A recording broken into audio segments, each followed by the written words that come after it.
Welcome to Jav Channel. Selamat menyaksikan. Assalamualaikum Ustadz. Mau tanya Ustadz, apa benar sholat tahajud itu untuk kesuksesan atau keberhasilan Ustadz?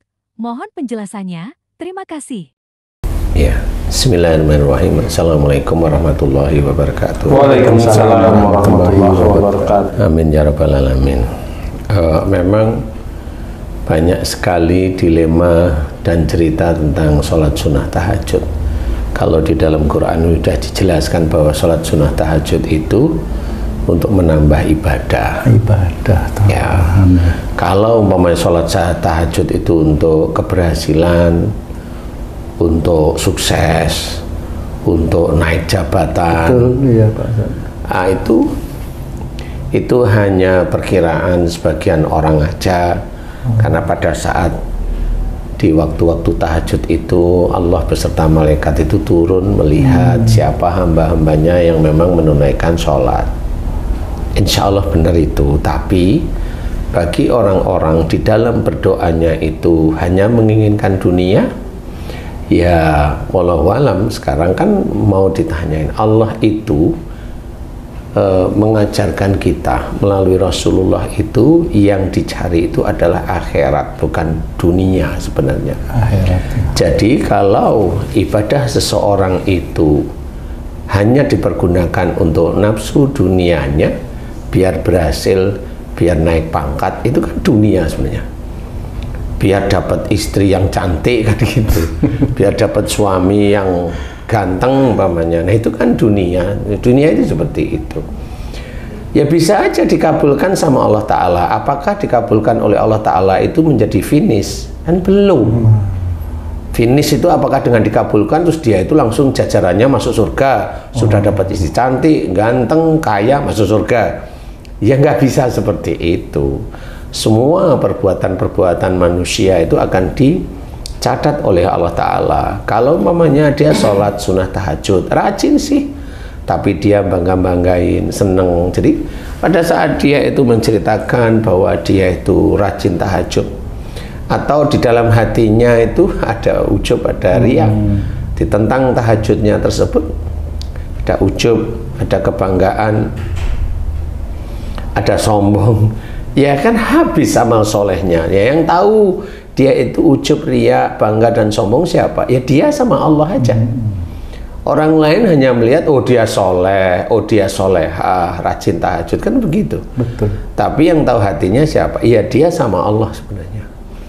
Nah untuk mengukur hatinya dia dengan Allah inilah yang susah. Kita itu nggak bisa, bagi orang awam seperti ini nggak bisa mengukur kesolehan seseorang dari hanya dia melakukan kegiatan ibadah. Saya bilang kegiatan ibadah, karena ibadah itu pada dasarnya adalah untuk memang membuktikan dia itu taat pada Allah Ta'ala. Taat sebenarnya pada Allah Ta'ala. Jadi nggak ada yang dicari kecuali ketaatannya kepada Allah Ta'ala. Makanya diceritakan sesungguhnya orang yang mulia di hadapan Allah itu adalah orang yang takwa. Inna akramakum indallahi atqakum. Itu jelas sekali. Jadi taat itu apa ya? Semua perintah Allah itu dilakukan. Ya, mamanya tahajud itu ibadah tambahan. Iya, dilakukan ibadah tambahan. Boleh. Silahkan dan menjadi istiqomah dikerjakan. Alhamdulillah kan gitu ya. Sholat sunnah duha mamanya dilakukan menjadi tambahan. Ya, kita yang dicari apa yang kita cari? Itu adalah ridha Allah, ya sudah, serahkan aja sama Allah Ta'ala. Nah di titik itu Allah yang mengatur, karena banyak orang tidak paham tentang bagaimana Allah itu mengatur semuanya. Kalau mamanya tahajud itu bisa menjadikan sukses, sholat sunnah tahajud menjadikan sukses, sholat sunnah tahajud itu menjadikan dinaikkan jabatan, sholat sunnah tahajud menjadikan kaya, lah kan kasihan saudara-saudara kita yang memang dia baru diizinkan oleh Allah Ta'ala itu miskin, dia diizinkan oleh Allah Ta'ala itu untuk menjadi orang yang sangat biasa, duafa, padahal dia ibadahnya juga rajin. Betul. Kan nggak ketemu, dia rajin, tahajud juga rajin. Nah di situ masa ditanyakan bahwa sholatnya dia kurang khusyuk, kan nggak tahu kita itu persoalan khusyuk tidaknya. Karena sudah seperti inilah yang harus kita ketahui, bahwa sholat sunnah tahajud itu adalah ibadah tambahan. Kalau memang dia mau rajin, ikutin perintah Allah. Wabil asarihum yastaghfirun, itu dalam surat Az-Zariyat. Dan di penghujung malam mereka senantiasa memohon ampun. Nah, penghujung malam inilah sebenarnya sholat sunnah tahajud itu dikerjakan. Nah, apa perintah Allah? Selalu memohon ampun. Nah, coba ikutin perintah Allah Ta'ala, selalu mohon ampun. Nggak usah mencari sesuatu. Mohon ampun aja atas dosa-dosa. Dosa-dosa yang mana nih? Dosa-dosa yang biasa kita lakukan adalah dosa-dosa kufur. Yang mana dosa kufur itu? Dosa kufur yaitu kenikmatan yang dititipkan, diberikan oleh Allah Ta'ala yang kita tidak pernah syukuri. Yang mana? Bangun tidur, kan gitu, bisa menghirup udara, bisa menjalankan pekerjaan sehari-hari, bisa mengerjakan sesuatu. Bangun tidur bisa melihat, bisa mendengarkan sesuatu. Bangun tidur bisa mendengarkan azan. Bangun tidur bisa mengajak orang lain, saudaranya atau istrinya atau suaminya untuk sholat sunnah tahajud. Ini sebenarnya nikmat yang diberikan oleh Allah Ta'ala melalui karunia. Itu aja jarang sekali kita syukuri kepada Allah Ta'ala. Itu aja, itu bisa menjadi kekufuran bagi seorang Islam. Karena apa? Itu diberikan oleh Allah Ta'ala tidak cuma-cuma, tetapi Allah itu ngetes bahwa kenikmatan yang diberikan kepada hambanya tersebut itu dia syukuri nggak, yang kelihatannya itu tidak terlihat oleh orang umum pada umumnya. Emang kan nggak kelihatan orang narik napas, ngeluarin napas, nggak kelihatan. Biasa tuh. Biasa aja.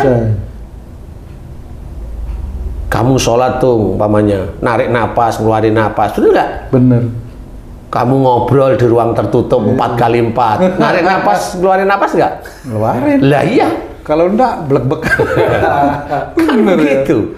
Simpel ya. Itu nggak pernah disyukuri, nggak pernah. Nah, dari mana? Di situ itu mau bisa menjadi jabatan naik, harta melimpah. Wong yang ringan-ringan aja nggak pernah disyukuri. Padahal itu kelihatan kecil. Iya, sesuatu yang kecil tapi disyukuri itu akan menjadi amal soleh yang besar bagi seseorang. Itu jelas hadisnya. Walaupun kecil, yang disyukuri itu kalau sudah datang bulanan, blek, dapat 15 juta, alhamdulillah, boleh itu. Tetapi kan itu di mata. Coba yang lain, nggak pernah disyukuri. Hal-hal yang seorang Islam yang harusnya itu mensyukuri malah enggak. Gimana hanya melalui sholat sunnah tahajud itu dia bisa kaya, itu dari mana? Dari mana titiknya? Sebenarnya kalau memang sholat sunnah tahajud itu mau kaya, semua orang di Indonesia ini hobi tahajud itu kaya semua. Iya, Ustaz. Sholat tahajud ini kan unik, Ustaz. Tidak setiap orang tuh bisa dengan mudah melakukan karena tengah malam ataupun sepertiga malam. Jadi banyak orang menasihati orang lain untuk kesuksesan hajatnya. Dia mau ada hajat apa, coba tahajud 40 hari tanpa terputus. Betul. Nah, itu maksudnya apa itu, Ustaz, gitu? Nah, kalau ini tanya maksudnya dari orang menyuruh temennya untuk tahajud 40 hari, ini ya, tanyaan maksudnya, saya nggak ngerti, saya nggak ngomong kan gitu ya. Bukan karena temennya. kan dalilnya kan nggak ada yang seperti itu. Sebenarnya proses itu akan diketahui. Contoh umpamanya, seorang itu melakukan ibadah itu harusnya ikhlas karena Allah, kan gitu.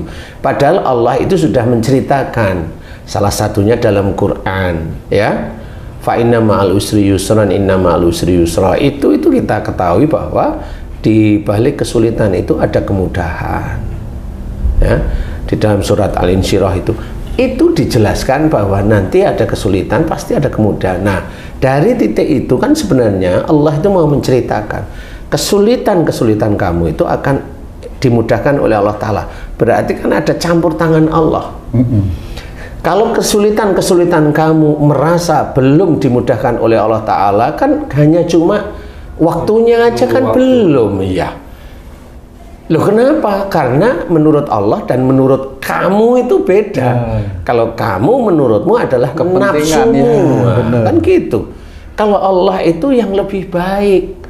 Nah, orang itu nggak paham mana dia itu menomorsatukan nafsunya atau dia itu menunggu ketetapan Allah. Orang Islam banyak yang tidak tahu, sehingga memaksakan kehendaknya, menyuruh-nyuruh Allah untuk meningkatkan meningkatkan hartanya, meningkatkan jabatannya.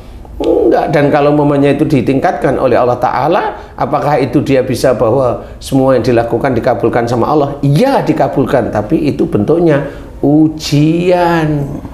Jangan itu menjadi finish terus habis itu mati. Itu kan kayak bioskop. Kan gitu, bioskop itu happy ending ya. Loh, hidup di dunia sebagai seorang Islam itu enggak seperti itu. Bagi ya sedulur beriman, tahajudlah karena Allah. Tahajudlah karena Allah. Itu tambahan ibadah sebenarnya.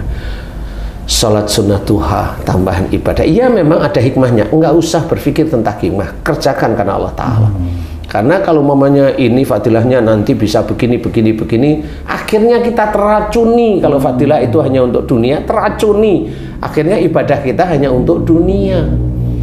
Padahal ibadah ini kan sebenarnya kegiatan akhirat. Betul. Lah kok malah untuk dunia ini gimana? Nah, inilah yang harus kita pahami. Karena Allah, itulah yang terpenting. Masalah fadilahnya bisa begini, abaikan saja, kerjakan aja, semuanya karena Allah. Salat sunnah, qobliyah, salat sunnah, ba'diyah, kerjain aja karena Allah. Ya, insya Allah itu nanti Allah yang akan menata. Kalau mau ikhtiar, ikhtiar aja.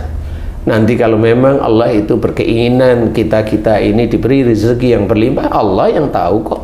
Apakah kita itu nanti tepat akan diberi rezeki yang berlimpah atau memang kurang tepat, atau memang tidak tepat, kan Allah yang bisa menilai, bukan kita. Dengan kita itu melakukan tahajud rajin terus rezeki berlimpah, nggak bisa seperti itu ya, nggak bisa seperti itu. Ada hal yang memang kita harus ketahui, kegiatan akhirat jangan diperuntukkan dunia, itu aja kuncinya. Kenapa? Niatnya harus lillahi ta'ala. Nah, disinilah harus banyak dimengerti bahwasanya tidak segampang kita itu memahami bahwa sholat itu akan menjadi kaya. Enggak, kasihan saudara kita yang memang beliau itu baru diizinkan oleh Allah Ta'ala tidak mampu, tapi ibadahnya istiqomah, gimana coba? Kan kasihan. Ya memang ceritanya lewat HP, iya lah, mereka HP aja, HP yang nggak ada WA-nya lah, kan nggak bisa lihat. Nah, ini yang harus kita pahami, sehingga jangan sampai cerita kita, dakwah kita atau cerita kita itu malah menyakiti hati saudara kita yang di bawah, yang memang dia baru menjalani takdir dari Allah Ta'ala, du'afa. Disinilah kita harus berpikir, nggak bisa. Orang yang pensiun, rajin tahajud, mau gimana? Oh, nanti akan kaya di akhirat. Jangan ngomongin kaya di akhirat, kan gitu. Karena di akhirat itu nafsu yang mana? Dan itu nafsu biasa, hanya keinginan. Ini aja kalau kita mau berpikir cerdas sebenarnya, itu bisa kita pikirkan. Tidak bisa seperti itu, benar-benar sulit.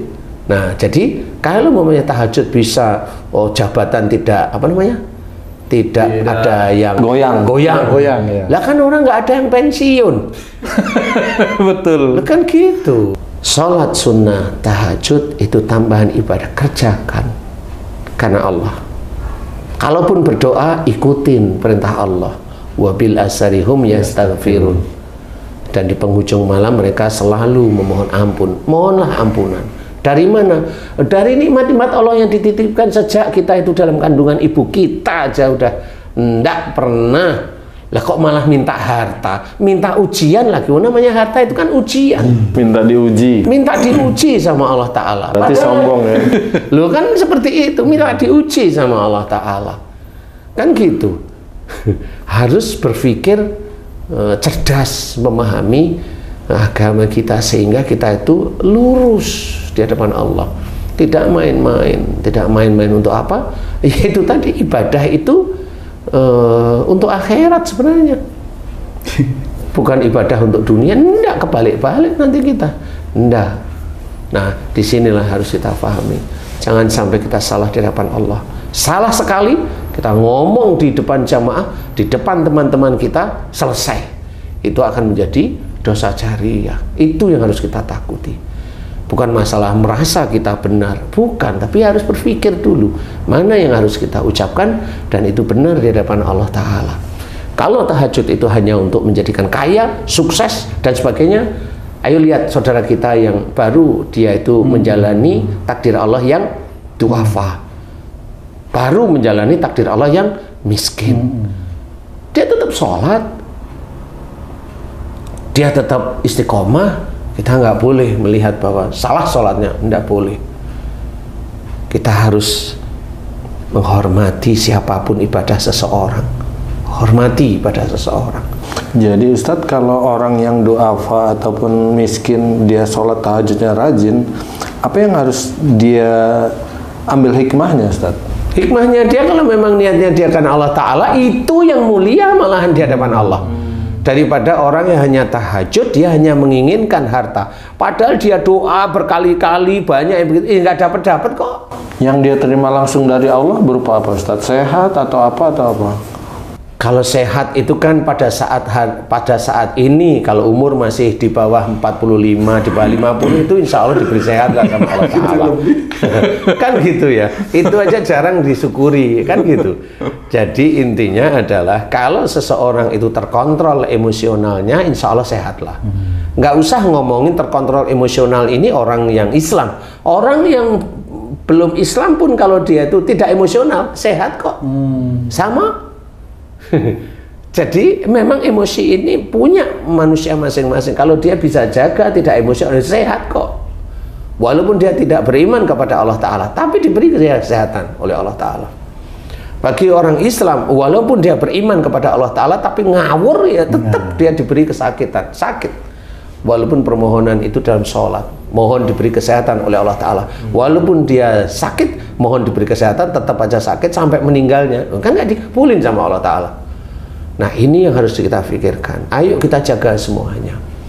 Jadi Allah memberikan itu apa? Sebenarnya begini, Ji.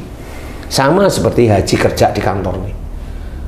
Direksinya itu ngetes haji, ada uang 300 juta di dekat pintu ruangan direksi. Haji ini nyapu nih.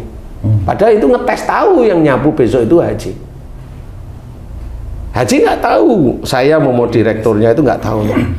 Dan uang 300 di situ. Tas kresek. Tapi saya tahu. Nah, suatu ketika hilang. Kemudian di jam tertentu haji datang kepada saya, Pak, mohon maaf, saya menemukan ini di sini, sini. Barangkali ini uang Bapak. Padahal saya itu hanya mau ngetes haji itu apa coba? Saya mau ngetes haji itu mau saya naikkan dari cleaning service menjadi pegawai. Kan hanya seperti itu. Tapi karena haji jujur, alhamdulillah. Kan gitu. Nah, pada saat mamanya haji nggak jujur, nggak apa-apa. Uang yang ditemukan haji itu kan jadi ujian. Diem mamanya, kan ditaruh di rumah nih. Dan saya juga tahu. Akhirnya apa? Saya ngomong sama polisi, saya memang kehilangan uang. Di mana? Kayaknya saya taruh di ini tapi nggak tahu. Polisi lihat CCTV, yang ngambil haji, lah kan dicokok haji. Sama seperti seorang dia tahajud minta sukses, dikasih sama Allah Ta'ala sukses, tapi itu kan ujian. Bisa nggak dia itu mengerjakan lewat kesuksesan yang diinginkan? Rata-rata nggak bisa. Rata-rata nanti kalau dia melakukan sesuatu itu ada ujub, ada ria, ada bangga, ada kesombongan. Rata-rata seperti itu. Makanya saudara-saudara kita yang duafa, yang miskin, ya istilahnya itu di bawah rata-rata, dia kalau memang beribadah pada Allah Ta'ala, dia itu istiqomah, ya kita harus mengakui. Mata kita nggak bisa melihat seperti malaikat yang bisa mencatat dengan sempurna, kan gitu ya. Sempurna maksudnya itu ya tugasnya dia mencatat baik, ya sempurna dia mencatat baik. Kalau dia mencatat buruk, ya sempurna dia mencatat buruk. Disinilah harus kita pahami bahwa ya, kita harus melihat, mau menceritakan apa harus kita lihat. Apakah perkataan kita itu benar nanti, apakah nanti kita nggak dilihat oleh teman-teman kita, saudara kita yang pada saat itu lagi menerima takdir tidak mampu dari Allah Ta'ala, kan nggak bisa. Padahal sama-sama tahajudnya, kan nggak bisa. Harus berpikir. Coba orang yang mau pensiun tahajud terus, biar dia itu nggak pensiun. Ternyata nggak bisa. Padahal pensiun itu susah menurut dia. Ya coba aja. Kan nggak bisa. Jadi harus pakai akal sehat beneran. Jadi nggak hanya, ini anu dari ini. Nantilah kita harus berpikir, karena dunia ini juga dunia yang normal. Tetapi di balik normal ini ada ibadah. Jadi jangan dicampur antara ibadah dengan dunia, nggak bisa. Kalau menurutnya orang-orang tertentu bisa bahwa tahajud itu bisa memperkaya, ya monggo, tidak ada masalah menurut saya. Nanti yang membedakan orang yang mencari tahajud, mencari harta, mencari jabatan, nanti ada orang yang tahajud karena Allah Ta'ala, nanti yang bisa menilai itu nanti di akhirat. Nanti di akhirat. Benar nggak yang dia tahajud itu hanya mencari harta? Nanti yang bisa terbukti itu di situ. Karena bagi Allah, siapapun orang yang mulia di hadapan Allah ada takwa. Jadi takwa itu tidak tergantung dengan pandainya orang itu, tidak tergantung dengan jabatannya orang itu, tidak tergantung dengan kayanya orang itu, juga tidak tergantung dengan miskinnya orang itu. Tidak tergantung ketakwaan itu. Takwaan itu ya taat pada Allah Ta'ala. Semua ibadah dikerjakan, semua akhlak baik dikerjakan. Yang diperintahkan oleh Allah Ta'ala dikerjakan. Yang dilarang ya janganlah gitu. Ini belajar ya. Jadi kita harus belajar seperti itu. Kerjakan tahajud lillahi ta'ala. Kalau mau tambah doa mohon ampun, sama seperti apa yang diisyaratkan oleh Allah Ta'ala dalam Quran. Nambah doa lagi, bersyukurlah atas seluruh nikmat yang diberikan oleh Allah Ta'ala dari kita dalam kandungan ibu kita hingga saat ini yang terlalaikan. Itu nikmat dari Allah Ta'ala yang tidak bisa dihitung. Nah, tambahkan itu.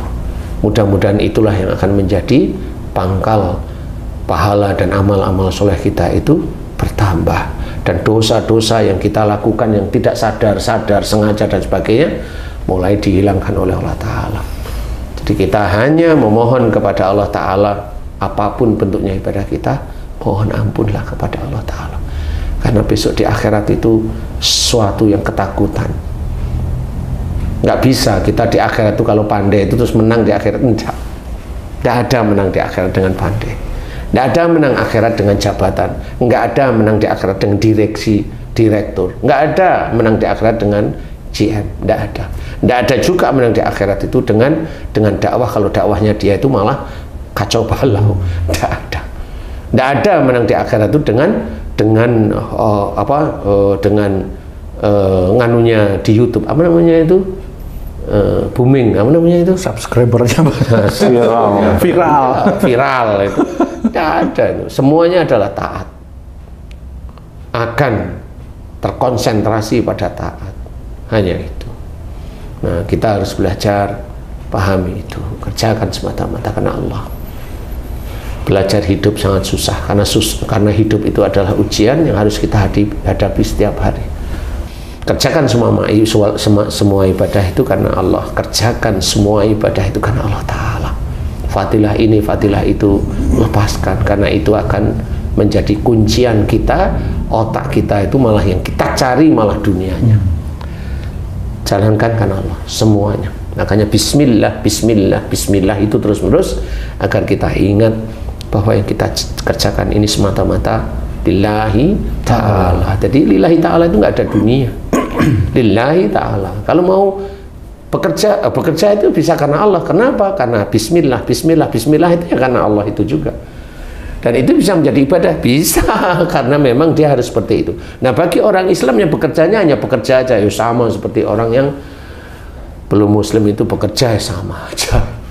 Seperti itu pembedanya. Makanya kenapa sholat itu ada niat sholat duhur, niat sholat asar, niat maghrib, niat isya, niat subuh. Kan nggak bisa sholat kita itu subuh kita gabung sehingga hampir meninggal itu nggak pernah sholat hanya subuh sekali, kan nggak bisa seperti itu. Harus sholat lagi kan gitu ya. Itu menandakan bahwa itulah cara kita untuk mengingat Allah itu setiap saatnya. Mudah-mudahan bisa menjadikan manfaat. Wallahu a'lam. Alhamdulillah. Terima kasih sudah menyaksikan video ini. Semoga bermanfaat bagi kita semua. Amin amin ya robbal alamin.